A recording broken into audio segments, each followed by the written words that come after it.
And welcome back to Coast to Coast. I'm George Norrie. Throughout the night, a couple more guests will be joining us, joining Stanton Friedman and Don Schmitt. Stanton really doesn't need an introduction, but I'll do so anyway. Stanton is a nuclear physicist. He started writing about UFOs in the 50s and has refused to quit, making him, no doubt, the veteran researcher actively working in the field of unidentified flying objects today. And he still prefers to call them flying saucers because he believes many UFOs have, in fact, been identified. Inducted into the Roswell Hall of Fame in 2010, Stan is the original civilian investigator of the Roswell incident, and he found numerous original sources in the investigation that led to the crash at Corona, the definitive study of the Roswell incident that he co-authored with Donald Berliner. And here is Stanton Friedman, of course. Welcome back, my friend. How are you? Well, it's great here in beautiful Fredericton, New Brunswick, in the middle of the night, George. In the wee hours. We always do this to you, but hey, what can I say? Hey, it's an opportunity. 3 in the morning, everybody likes to be on the radio at 3 in the morning. They do. And, of course, Don Schmitt is with us, former co-director of the J. Allen Hynek Center for UFO Studies. He served as the director of special investigations for 10 years. Prior to that, he was a special investigator for the late Dr. J. Allen Hynek for the International UFO Reporter. Don's research became the foundation of the movie Roswell, a film that brought the details of the denial and disinformation of that 74 incident, that 1947 incident, to the largest audience. After the movie, rather than packing up his success and going home, he instead kept networking with the survivors of the Roswell incident.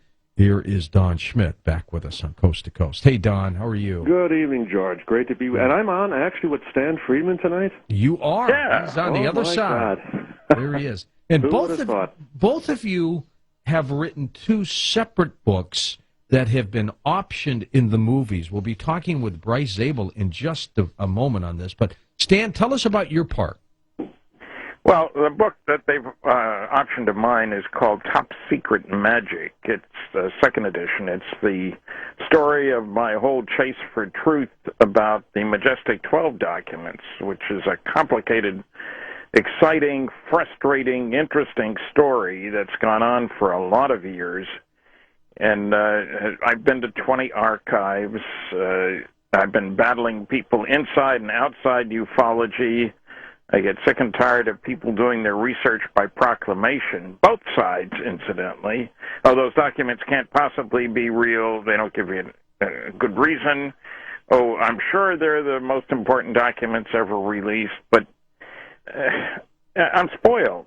Being a scientist, I want to get facts, data, and so forth, and I'm shocked sometimes at having to defend against attacks from people who proclaim but don't investigate. So I think the movie will be able to present some of that frustration, some of the joy. There were some exciting moments where I was totally unexpected findings that were useful. So I'm looking forward to it as, not that I'm a big fan of Hollywood, I shouldn't say that, I suppose, but I was involved in a documentary, UFOs Are Real, way back in '79, which I still think is pretty good, but I must admit, and Don may be more able to do this than I am, I found making movies frustrating. Mm-hmm. You spend days to get a few minutes worth of footage, and I want to see something more for all my time and effort. But I think this one, and I was in UFOs Are Real, I won't be in this one. We're debating who should play me, and we'll have a contest maybe. Who's going to play Don and who's going to play me? I think we should get Dreyfuss, Richard Dreyfuss. He'd be perfect. Good idea. Put a little beard on him, and, you know, he's called the program before. We can find him. Of course, Bryce can get him. But that would be perfect for you, Stan. Well, it would seem appropriate after Close Encounters and stuff. Absolutely. Well, let's bring in Don Schmitt. Don, what is your work that's been optioned now?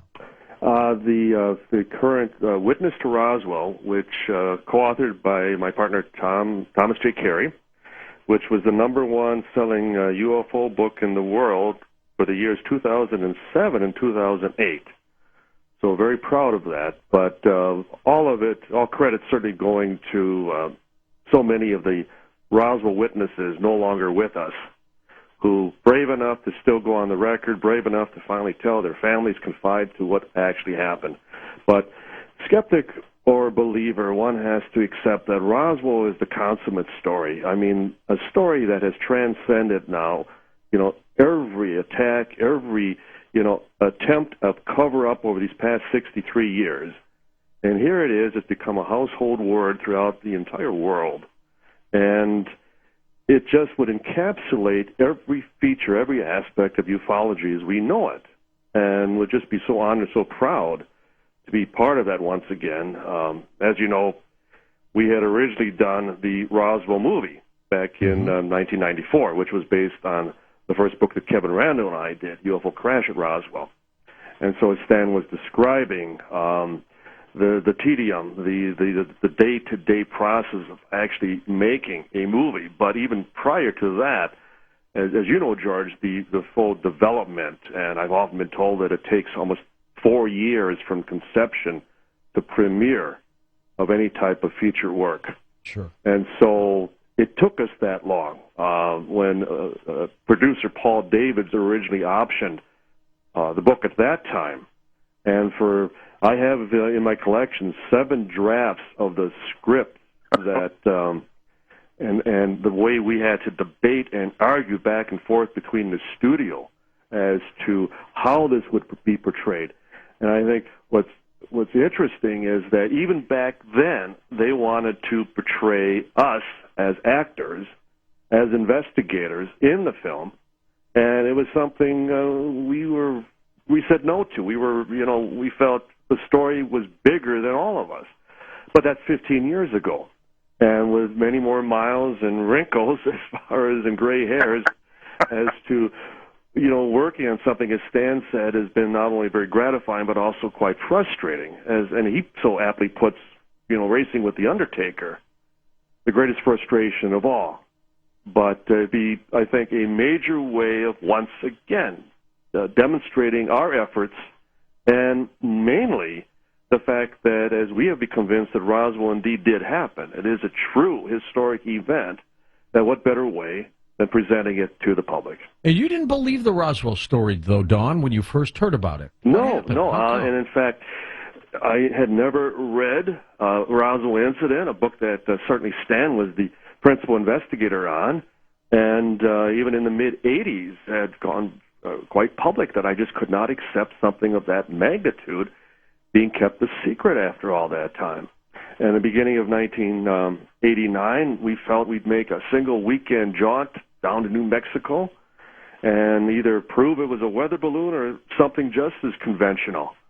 And when we first spoke to eyewitnesses who actually handled the material, and the way they so vividly and visually described something that clearly was beyond our technology, we couldn't come back fast enough. I mean, we were then, back in April, back in July, back in September, that type of thing. Because we realized not only what if we're wrong, but the point is we're talking about the biggest story of the millennium. And how do you walk away from that?